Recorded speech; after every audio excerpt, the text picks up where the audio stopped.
문제도 해결할 수 있으십니다. 오늘 주님께 가져가야 되는 이유가 뭔가? 내 인생의 사소한 일, 내 인생의 부족한 것, 내 인생의 자질구레한 일, 내 인생의 큰 일, 작은 일 다 주님께 가져가야 되는 이유가 뭔가? 주님이 내 인생의 주인이시기 때문에 그래요. 주님이 내 인생의 주관자이고 내 인생을 다스리시고 내 인생의 주인이시고 하나님이 나의 아버지시기 때문에 자녀된 우리는 주님께 그것을 가져가는 것입니다. 여러분 생각해 보세요. 저는 아버지인데 내 자녀들도 있어요. 내 자녀들이 때로는 고민하는 게 이렇게 보여요.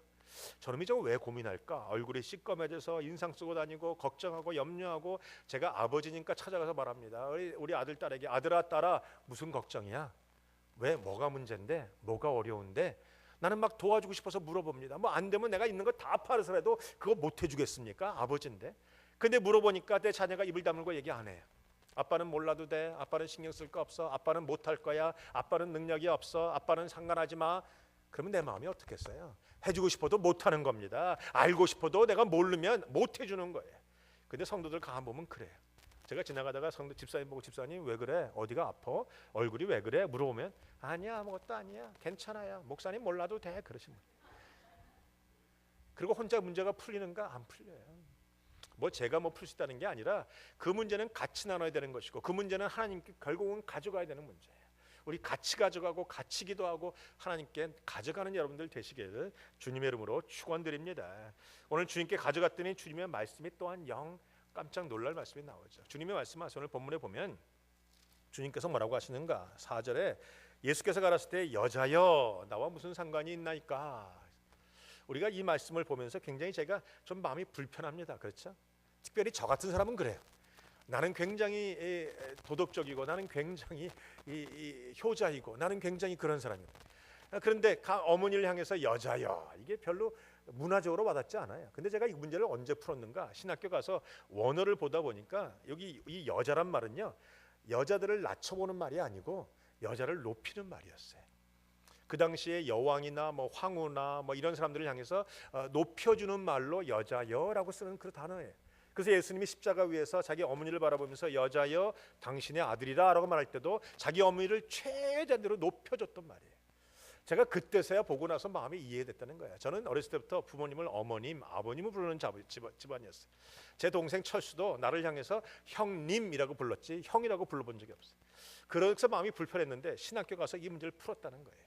주님이 가장 존칭어로 자기 어머니를 부르면서 나와 상관없다라고 말했어요.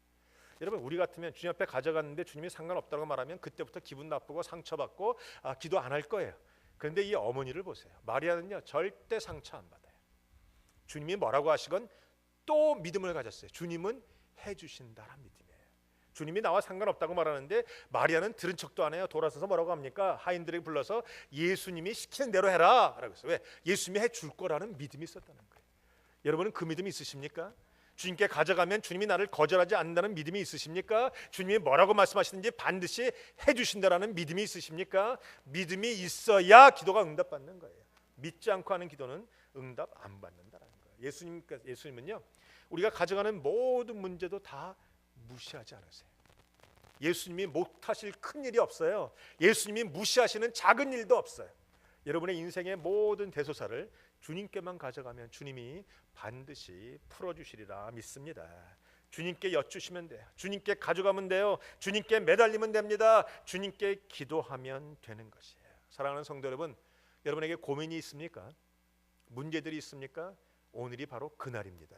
오늘이 풀어지는 날입니다. 오늘 주님 앞에 기도하시면 반드시 해결해 주시리라 믿습니다. 오늘 마리아는요 예수님의 대답을 기다리지도 않았어요. 기다리지도 않고 그냥 바로 말합니다. 하인들을 불러다가 예수님께 순종해라. 여러분, 왜 마리아가 그런 얘기를 했을까요? 기적을 일으키는데 가장 중요한 것은 결국은 요소가 둘입니다. 두 가지 요소밖에 없어요. 하나는 믿음입니다. 두 번째는 순종입니다. 여러분이 믿고 순종하면 기적은 옵니다. 믿고 순종하면 문제는 풀립니다. 믿고 순종하면 하나님이 오늘 일을 해결해 주신다라는 거예요. 문제는 뭔가 내 순종이 없어요. 순종이 없어요. 제가 그래서 여러분의 강아지 이름을 뭘로 지라고요? 순종아, 순종아지라 했어요. 그래서 내가 순종이라고 부를 때마다 내 마음속에 순종에 대한 열정과 열망과 결단이 있어야 되지 않겠습니까?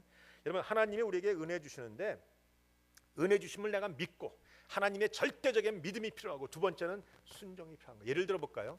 예수님이 오병이어로 5천 명을 먹입니다. 무엇이 필요했습니까? 거기도 순종이 필요했어요. 예수님이 제자들에게 말합니다. 너희가 먹을 것을 줘라. 제자들이 뒷손 주고 나 못합니다. 못해요 하지 않고 순종함으로 나갔습니다. 나가서 우리가 어떻게 해갈 것인가 찾았습니다. 찾다가 안드레가 어린애가 오병이어를 갖고 있는 것을 보여주고 주님께 가져옵니다. 그러니까 순종의 역사인 거예요. 순종했더니 오병이어로 5천 명 아니 2만 명을 먹이는 기적이 왔다라는 거예요. 여러분 생각해 보세요. 그 순종이 쉬울까?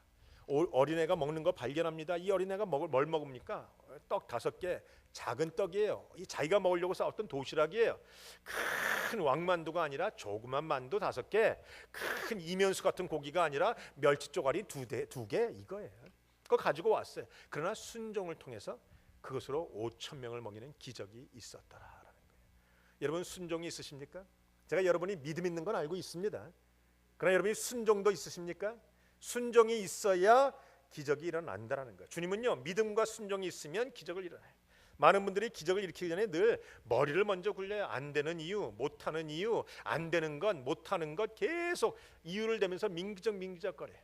안 돼요. 만약에 제자들이 가서 오병이어의 떡 받아다가 자기네끼리 먹으면서 회의했다면 이거 가지고 5천 명 먹을 수 있겠어? 우리나 먹지 하고 회의하고 있었다면 절대 못할 일이에요. 그러나 그들이 순종함으로 그걸 주님 앞에 가져갔기 때문에 결국은 기적이 일어났다라는 겁니다. 주님은요 누군가의 순종을 통해서만 역사하십니다. 예를 또 하나 들어볼까요? 나사로의 사건. 죽은 나사로에게 주님께서 가십니다. 돌이 막혀 있습니다. 그 안에 동굴 안에 죽은 나사로가 누워 있습니다. 우리 생각으로는요 주님이 먼저 그 나사로를 일으켜 세워 주셔야 돼요. 나사로야 살아나라. 그러면 나사로가 안에서 주님 소리 지르고 나와서 문을 뚝뚝뚝 두드리고 몇 번 두드리니까 갑자기 하늘에서 번개가 쳐서 돌이 팍 깨지고 주님이 나오셔야 되지 않겠습니까? 그런 거 우리 바라지 않으십니까? 아니 아무 느낌 없어 성경 읽으십니까? 그런 감화감동과 좀 이렇게 무협지를 읽는 것 같은 그런 느낌이 있어야 되지 않겠습니까? 그런데 주님이 그렇게 안 하세요. 주님이 우리에게 먼저 말씀하십니다. 너희가 돌을 옮겨 놓으라.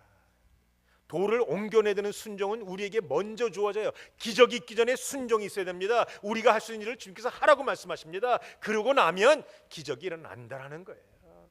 여러분 주님이 돌을 못 옮겨서가 아닙니다. 능력이 없어서가 아닙니다. 그러나 주님은 우리의 순종을 보셔야지만 기적을 주시겠다는 거예요. 기적을 일으키는 통로가 뭔가 하나는 믿음이고 하나는 순종입니다. 여러분의 인생에 문제가 풀어지지 않는 분들이 계시죠? 순종을 먼저 체크하십시오. 내가 하나님께 순종하고 있는가, 하라는 일을 하고 있는가, 드리라는 것을 드리고 있는가, 헌신하는 것을 헌신하고 있는가, 기도하라는 것을 기도하고 있는가. 순종하시면 기적은 반드시 일어나요. 순종의 끝은 기적입니다. 기적입니다. 제가 만약에 강아지를 2마리 키우면 제가 그렇게 이름 짓고 싶어요. 순종아 기적아. 순종의 끝은 기적이에요. 순종의 끝은 기적이에요. 여러분의 삶 속에 순종의 끝은 기적이다. 반드시 믿으시길 바랍니다. 옆 사람에 고백하세요. 순종의 끝은 기적입니다. 여러분 사실 순종을 가장 잘했던 사람은 마리아였어요. 마리아를 30년 전으로 거슬러 올라가 보십시오. 거기에 천사가 가브리엘 천사가 와서 마리아에게 얘기합니다. 그 젊은 여인에게 내가 이제 성령으로 잉태하여 아이를 낳으리라. 그때 이 마리아가 뭐라고 합니까? 나 못해요. 안 했어요. 주여 계집종이오니 말씀대로 이루어지이다. 순종입니다. 순종. 그녀는요 순종이 몸에 뱄어요. 순종이 뱄기 때문에 기적을 보는 겁니다. 순종이 뱄기 때문에 예수님께 말하는 겁니다. 순종이 뱄기 때문에 하인들에게 너희도 순종하라고 말하고 있는 것이다라는 거예요. 주님은요 순종 아니면 일을 안 하세요. 순종이 때때로는 이해가 되지 않죠. 오늘 하인들의 순종도 보세요. 하인들이 순종하기가 쉬웠겠습니까? 하인들이 뻔히 압니다. 물을 갖다 채우라고 하는데, 그리고 그 문제를 갖다 주라고 하는데 그게 말처럼 쉬운 문제가 아니에요. 그런데 하인들은 순종했어요.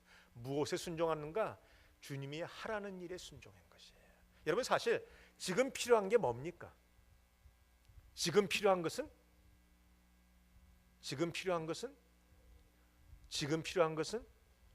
포도주예요. 포도주. 지금 포도주가 필요한데 주님이 하라는 건 뭡니까? 물을 채우라고 말씀하세요.